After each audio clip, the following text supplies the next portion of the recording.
शायर किसी भी कौम और मुल्क का एक अजीम सरमाया होते हैं। वो माशरती मसाइल और हालात का बेहतरीन अक्कास होते हैं, जो मुल्की और माशरती हालात को अपने इशार में बयान करके बेहतरीन तर्जुमानी करते हैं। इन ख्यालात का इजहार राय मोहम्मद ख़ान नासिर ने इदारा फ़रोग़ अदब के ज़ेर एहतमाम बसीरपुर लाइब्रेरी हाल में एक अजीम शान आल पंजाब मुशायरे से खिताब करते हुए किया। मुशायरे की नकाबत के फ़राइज़ तनवीर अब्बास हैदरी ने अंजाम दिए।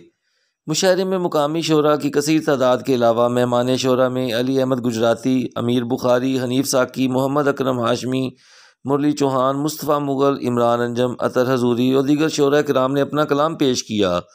मुंतज़मीन में मोहम्मद अकरम हाशमी, तनवीर अब्बास हैदरी, इमरान अंजम, अतर हजूरी के अलावा इदारा फ़रोग़ अदब के ओहदेदारान शामिल थे। इस मौका पर पंजाब भर से शोरा कराम को खसूसी शील्ड्स से नवाजा गया। कैमरा टीम और साथी रिपोर्टर के साथ मोहम्मद आसिफ खोखर, उकाड़ा।